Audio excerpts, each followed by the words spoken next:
disse isso tantas vezes para Israel: não há outro Deus, eu sou o vosso Deus. Não há outro Deus como eu.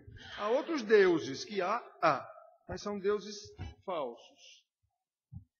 O próximo cântico, terra e céu, proclamam teu louvor, maravilha, poder, glória e majestade. Tudo isso está na Bíblia, viu? O cântico é velho, pastor, a Bíblia é mais velha. Está tudo na Bíblia.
Esse cântico, pastor, louvado seja Deus. Esse cântico é velho, está na Bíblia.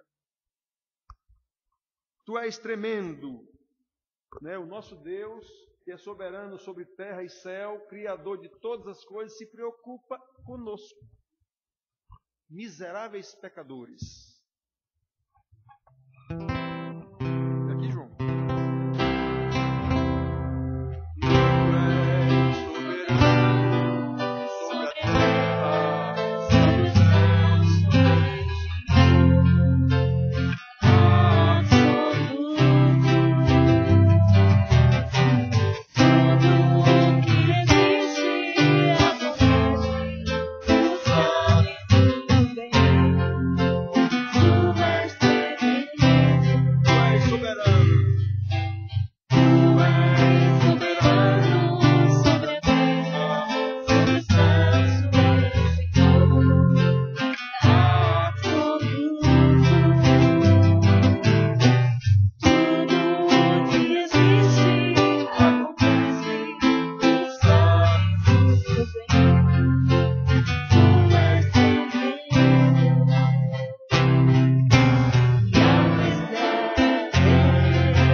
Senhor Deus, como nós acabamos de glorificar a Ti, Senhor, dizendo que Tu és tremendo, Senhor.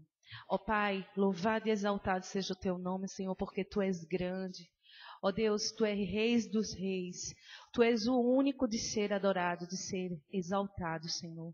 Ó Pai, nós Te louvamos e Te agradecemos, Senhor, porque Tu tem nos dado, Senhor, a oportunidade, Senhor, de estarmos aqui reunidos, Senhor, para darmos o nosso louvor, a nossa adoração a Ti, Senhor, para que nós possamos Te engrandecer e dizer o quanto Tu és digno. Ó Pai, te agradecemos por tudo, ó Deus, que o Senhor possa continuar falando aos nossos corações através da tua mensagem agora, Senhor. Usa o teu servo, Senhor, que o Senhor possa falar a cada um de nós nesta noite. É assim, ó Pai, que nós te agradecemos por tudo. Amém. Amém. Irmão, só uma palavrinha antes da pregação. Vocês sabem o que é tremendo? Tu és tremendo. A Bíblia está escrito isso, que Deus é tremendo. Essa palavra tremendo tomou uma conotação de coisa até... Eita, que coisa bacana, o show de fulano foi tremendo. Não é esse o significado da palavra, não é esse o conceito da palavra. Tremendo é aquilo que faz tremer, é aquilo que causa temor. E ninguém é mais tremendo do que Deus. Louvado seja Deus por isso. Vamos ouvir agora a palavra desse Deus tremendo, pela boca do seu servo, meu companheiro, meu colega, pastor, reverendo Antonino. Eu gosto muito desse velhinho, viu?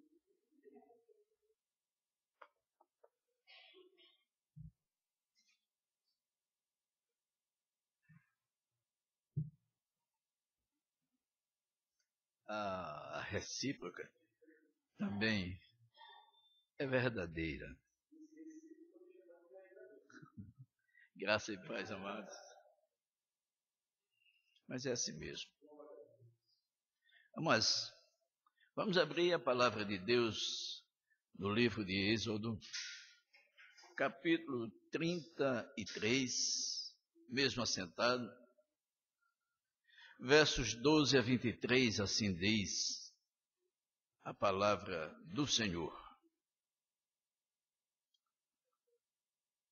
Moisés roga a Deus a sua presença.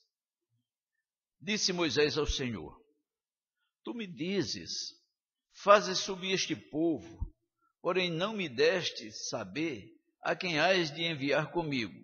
Contudo disseste: Conheço-te pelo teu nome, também achaste graça aos meus olhos. Agora, pois, se achei graça aos teus olhos, rogo-te que me faças saber neste momento o teu caminho, para que eu te conheça e ache graça aos teus olhos, e considera que esta nação é teu povo. Respondeu-lhe: A minha presença irá contigo, e eu te darei descanso. Então lhe disse Moisés: Se a tua presença não vai comigo, não nos faça subir deste lugar. Pois como se há de saber que achamos graça aos teus olhos, eu e o teu povo? Não é porventura em andares conosco, de maneira que somos separados, eu e o teu povo, de todos os povos da terra?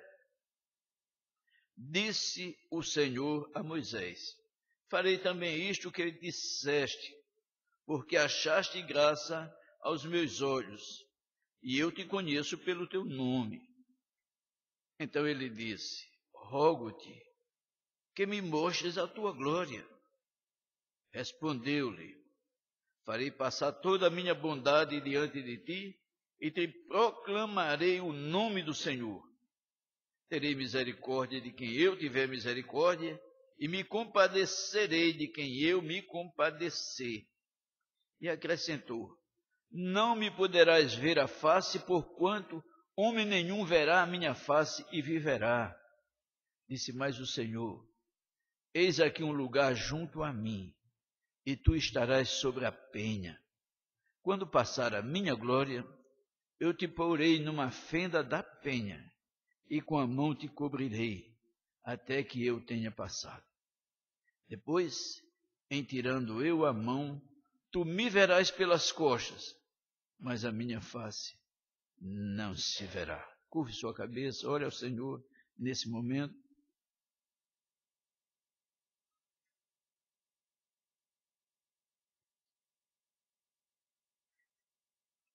Senhor nosso Deus, nosso amado Pai que estás nos céus, te agradecemos, ó Pai, por esta oportunidade que o Senhor nos concede de estar na tua casa, por este momento, ó Pai, de adoração, quando o teu nome será exaltado. Suplicamos ao Pai que o Senhor mantenha nossa mente cativa à mente de Cristo, para que nós possamos exaltar o Teu nome acima de qualquer coisa. Se conosco, nós te pedimos, em nome e por amor do Senhor Jesus. Amém. Meus amados, Moisés é um dos homens com uma das histórias mais impressionantes da Bíblia. Era preciso ser um excelente roteirista para escrever uma história tão bonita, tão impressionante, tão emocionante, quanto a história de Moisés. E quando nós chegamos ao fim da sua história, nós ficamos a pensar, qual o segredo do êxito de uma vida bem-sucedida como a de Moisés? E muitas vezes nós somos tentados a pensar que todo o êxito da vida de Moisés dependia tão somente do conhecimento que ele tinha de Deus. Mas é quando nós nos aprofundamos um pouco mais e descobrimos que todo o êxito, não gosto de sucesso, de todo o êxito de Moisés dependeu tão somente de uma vida consagrada a Deus, de uma vida de oração. E quando assim pensamos, nós ficamos a pensar, o que é que nós esperamos da nossa vida de oração? O que é que nós queremos quando nós invocamos a presença de Deus? O que é que nós estamos esperando que Deus nos responda quando nós colocamos diante dele os nossos queixumes? O que é que nós esperamos de Deus? Amados, em bom senso, o que nós esperamos é que a nossa oração seja respondida. Talvez ela não seja respondida na velocidade que nós gostaríamos que fosse, porque o nosso tempo é diferente do tempo de Deus. E muitas vezes nós oramos e Deus está silencioso. E Deus não responde a nossa oração.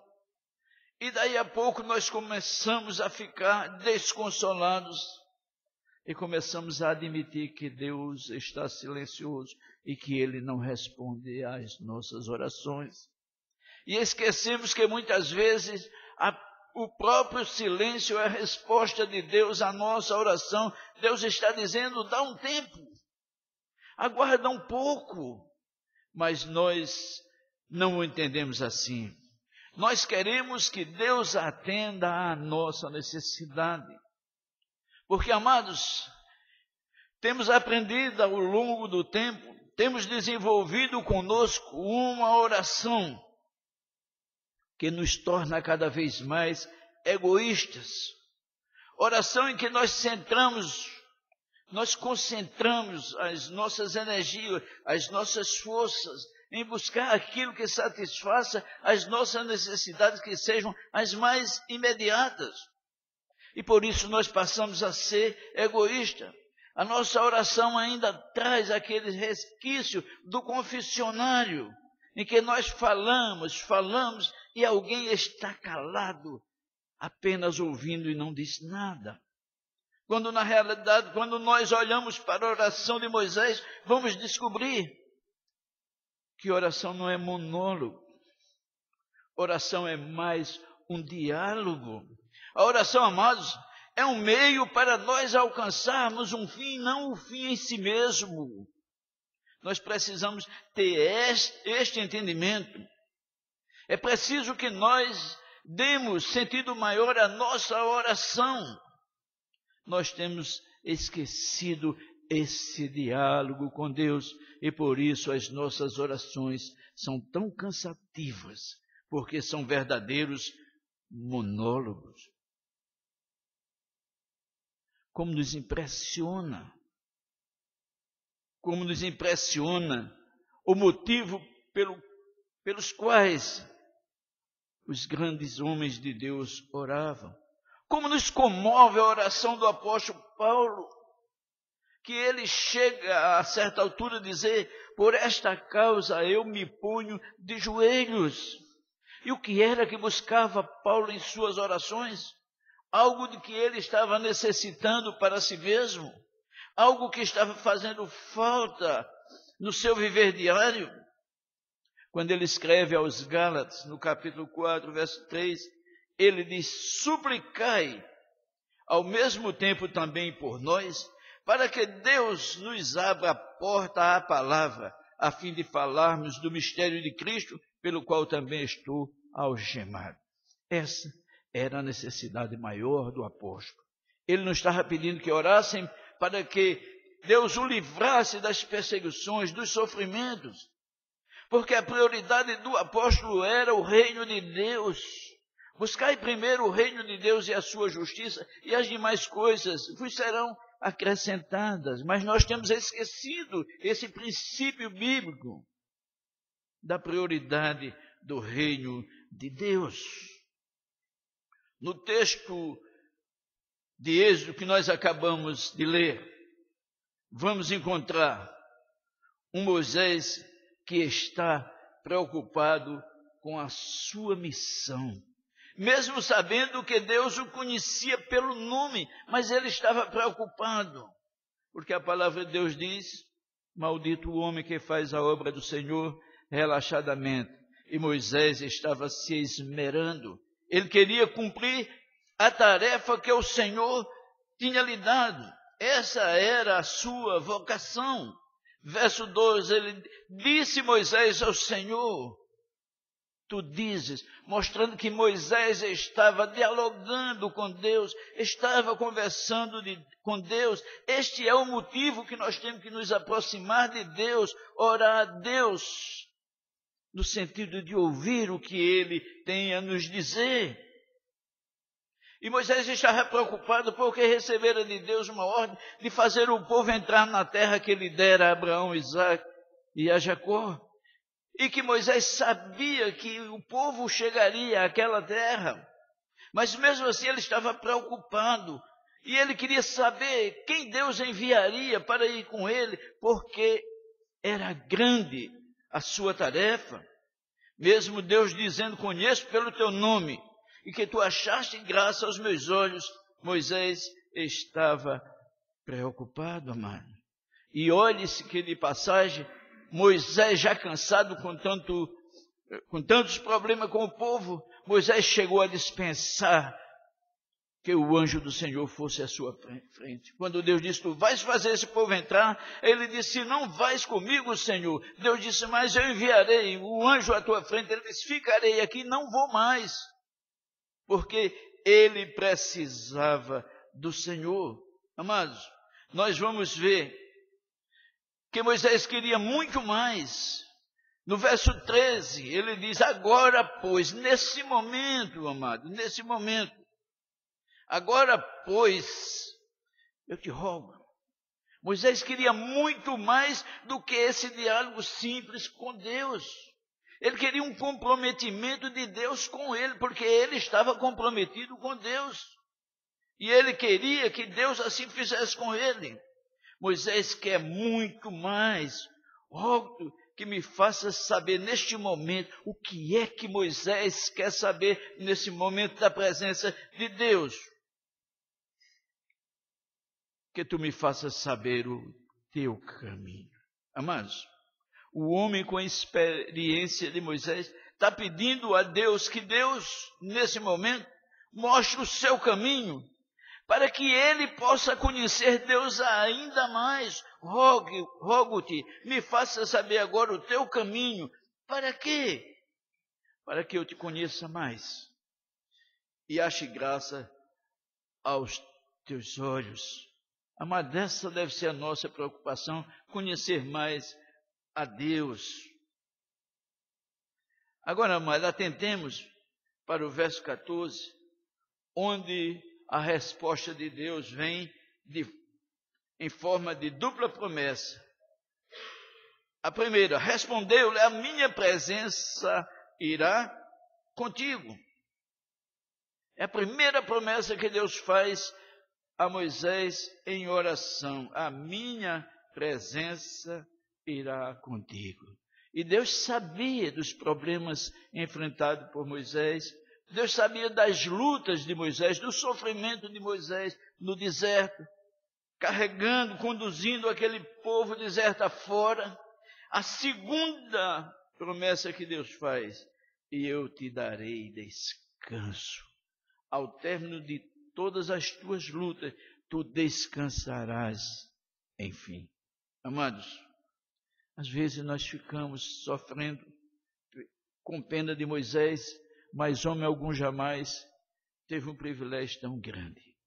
E nós ficamos às vezes a dizer como Deus foi injusto com Moisés, faz Moisés vencer o deserto, entrar no caminho da terra prometida, e Deus chama Moisés, sobe comigo ao Pisga, e ele sobe aquela cadeia de montanhas, e Deus mostra: vê a terra prometida, é essa terra que eu prometi a Abraão, a Isaac e a Jacó, essa terra que eu dou aos filhos de Israel, essa terra que tu estás fazendo este povo chegar, mas para lá não irás.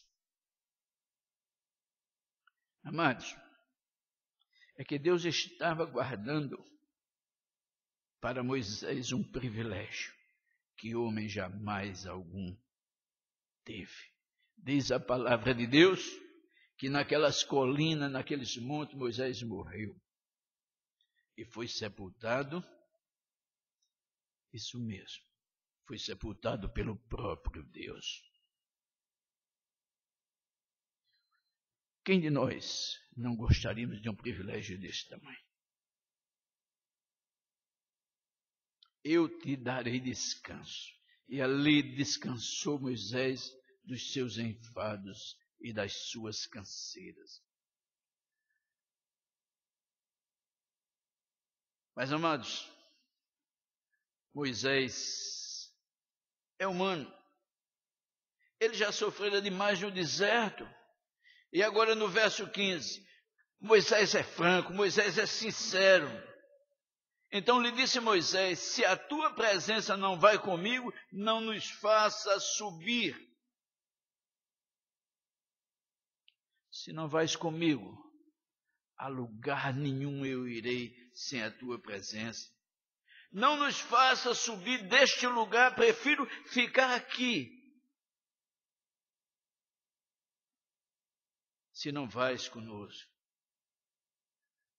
Moisés estava cansado de tanta responsabilidade. Ele está no seu limite, no limite crítico, ele está a ponto de explodir. E ele tenta convencer a Deus com um argumento que faz sentido. Porque Moisés sabia que a presença de Deus era a garantia do êxito da sua missão. Verso 16, diz Moisés: pois como se há de saber que achamos graças aos teus olhos, eu e o teu povo? Como é que as nações vão saber que nós fomos abençoados por ti? Como é que as nações vão saber que o Deus que tirou o povo do cativeiro do Egito é verdadeiramente Deus? Como é que eles vão saber?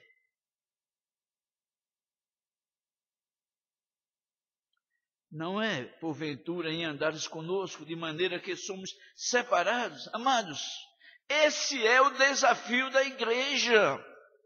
Fazer com que o mundo olhe para ela e saiba que é um povo separado por Deus, um povo eleito de Deus, o povo santo de Deus numa terra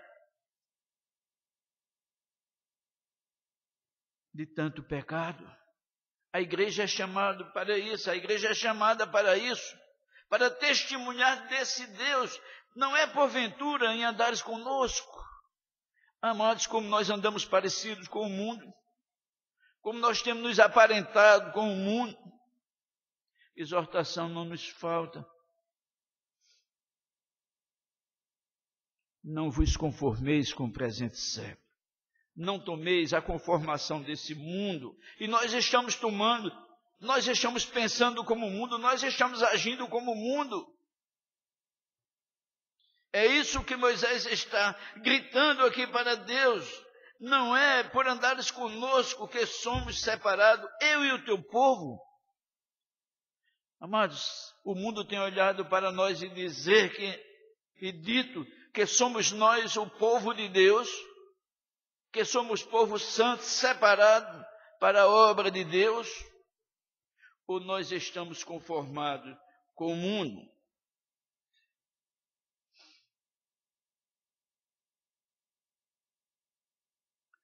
Moisés está dizendo a Deus: Senhor, a tua presença tem sido constante com o teu povo desde que nós saímos do Egito. E olhe que a luta foi grande. Chegou o momento que o povo se revoltou contra Moisés, porque o povo estava com saudade das cebolas, da comida do Egito. E o povo murmura contra Moisés. Amados, é a presença de Deus que faz a diferença entre a igreja e o mundo. A resposta de Deus não surpreendeu a Moisés, e Deus confirma a sua aliança. O diálogo se desenvolve, a conversa se desenvolve. Disse o Senhor a Moisés, porque estavam em conversação, disse o Senhor a Moisés: farei também isto que disseste, porque achaste graça aos meus olhos, e eu te conheço pelo nome. E Moisés não esperava. E disse Deus a Moisés: farei também isto. Amados, muitas vezes é preciso que tenhamos a coragem de Moisés, sejamos audaciosos como Moisés em oração. Moisés antes rogara a Deus a sua presença, mas agora Moisés quer muito mais, ele vai muito mais longe. Não bastava somente a presença de Deus, ele queria mais. Ele disse: Senhor, eu preciso ver a tua glória.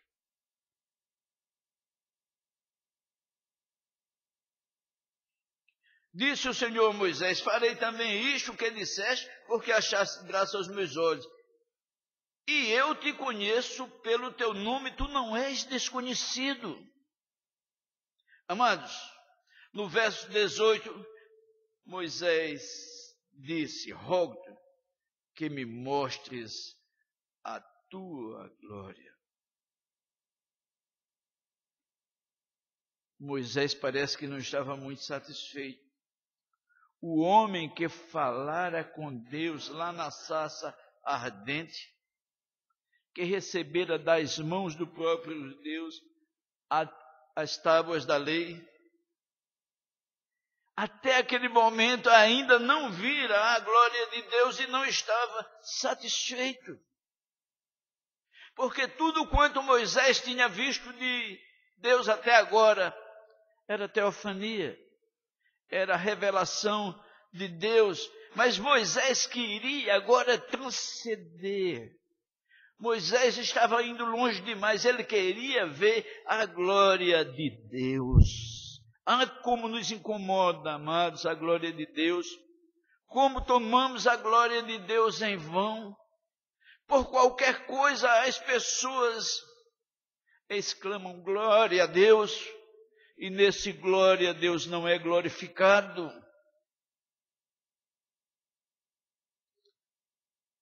Pastor Juan Carlos Ortiz, depois de muito estudar, depois de muito orar, chegou à igreja e disse: vocês ficarão calados e só darão glória a Deus quando eu mandar. E acharam que foi uma atitude inapropriada de Juan Carlos Ortiz. E depois de 6 meses ele está em casa orando, já incomodado com o silêncio que ele impusera à igreja.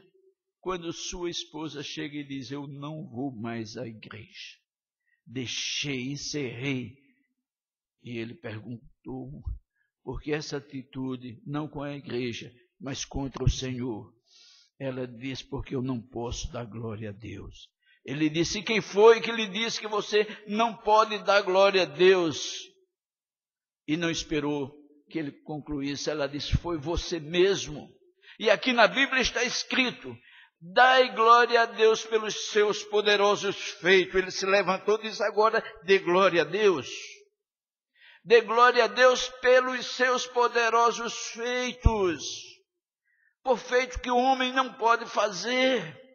Dê glória a Deus quando você está doente em cima de uma cama, quando você está incurado, quando uma enfermidade incurável, Deus levanta você, ainda que use os meios, a medicina. Dê glória a Deus.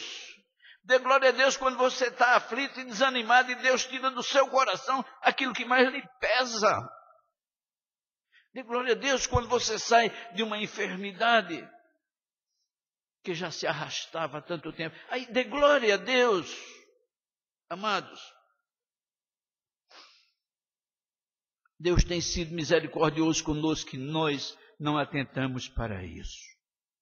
Porque nós estamos acostumados a pedir a Deus que Ele supra as nossas necessidades. Necessidades que nós nunca tivemos. Necessidade que nós que criamos.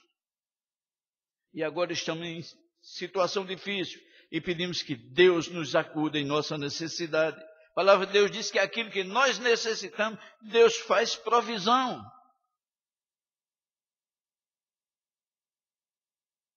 Eu fui jovem, hoje sou velho, mas nunca vi um justo, nem a sua descendência, mendigando o pão.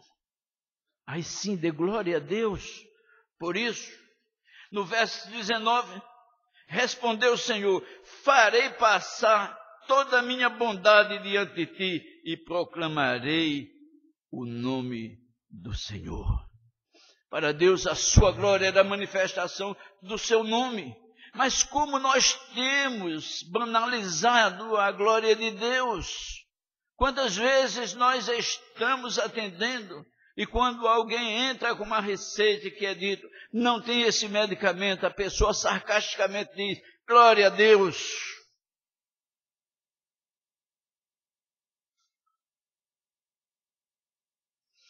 O pastor Antônio Carlos, lá da Barra, pregava, e lá na praça, enquanto ele pregava, um homem embriagado perturbava. E ele estava pregando, e de repente, e uma mulher o tempo todo gritando: glória, glória, glória. Quando vem a polícia e pega aquele homem, joga no camburão, e ele do púlpito disse que não tinha cena mais deprimente do que ver a criatura, aquilo que foi criado por Deus, sendo espancado, jogado dentro de um camburão. E a mulher gritou: glória a Deus. Ele parou e disse: glória ao diabo. Glória ao diabo que tem tentado a igreja do Senhor. Precisamos ter essa convicção, amados, que a glória de Deus está acima de tudo quanto nós sonhamos ou pensamos. A glória de Deus é o seu próprio nome. E Deus acrescenta para Moisés: terei misericórdia de quem eu tiver, e me compadecerei de quem eu me compadecer. E nesse momento, eu tenho certeza que Moisés está mudo, sem dizer nada. Ele está calado, porque ele entendeu o que Deus acabara de dizer. Deus estava dizendo a Moisés: eu sou soberano. Eu faço e não dou satisfação dos meus atos. Amados, quantas vezes nós temos cobrado de Deus aquilo que Ele não nos deve? E achamos que é responsabilidade de Deus.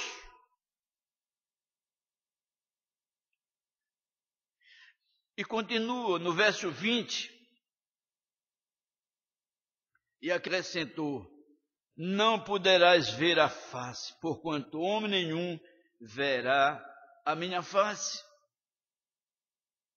homem algum verá a minha face e viverá. Amados, essa é uma verdade que Deus estava dizendo a Moisés e que as Escrituras se encarregam de provar. Ninguém jamais viu a glória de Deus, a face de Deus, e sobreviveu. João, o discípulo amado, estava na ilha de Pátmos, ali levado,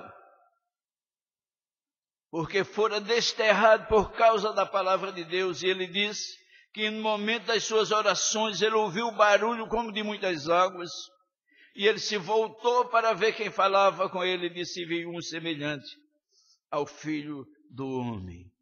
E aquele apóstolo, e aquele discípulo que colocava, que reclinava a sua cabeça no ombro do Senhor Jesus, disse: e eu caí por terra. Estevão, o primeiro mártir da igreja, era apedrejado. E enquanto as pedras caíam sobre sua cabeça, Estevão dizia: eu vejo os céus abertos, o Filho do Homem assentado à destra do Pai, e as pedras caindo sobre sua cabeça. Ezequiel estava com o povo no cativeiro. Ele disse que de repente viu um semelhante ao Filho do Homem, e eu caí como morto, porque vira a glória de Deus. Isaías estava no templo. E Isaías disse que quando morreu o rei Uzias, ele estava talvez ainda consternado. Ele estava lá em orações, quando de repente ele disse que a casa se enche da presença de Deus. E ele disse: ai de mim, eu vou morrer, porque os meus olhos viram o Senhor da glória. Amados, ninguém vê a glória de Deus impunemente. E agora nós temos um Moisés que está assustado. Ele que tinha tanta intimidade, tanta familiaridade com Deus, ele está assustado nesse momento. Mas ele não desiste. Eu quero ver a tua glória. Talvez estivesse até já pressentindo que estava indo para o final e ele não queria morrer sem ver a glória de Deus ainda aqui. Mostra-me a tua glória. No verso 21, disse mais o Senhor: eis aqui um lugar junto a mim, e tu estarás sobre a penha. Sobe, Moisés, fica aqui pertinho de mim, sobe nesta pedra, nesse lajedo. E Moisés sobe. E Moisés está ali naquele deserto em companhia daquele Deus, só os dois sobre uma pedra.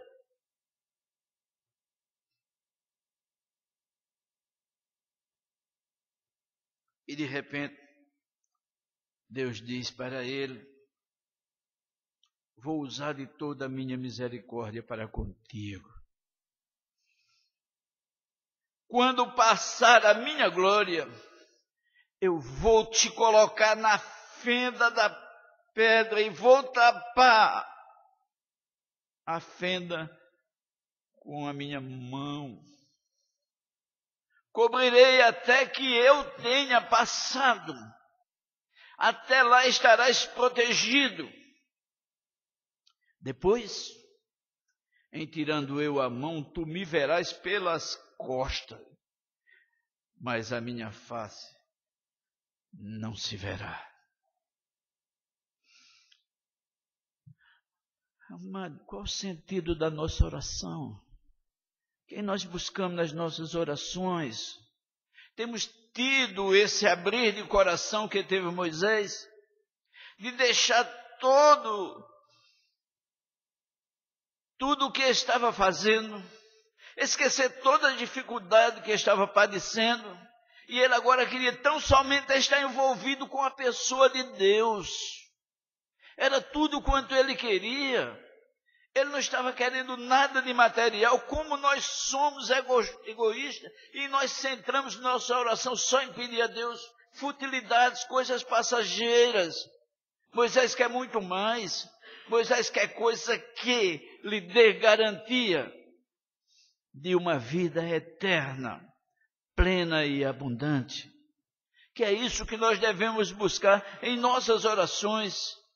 Criar com Deus esse compromisso de que Ele faça uma aliança perene conosco, que esteja acima de qualquer coisa. Precisamos buscar a Deus por aquilo que Deus é.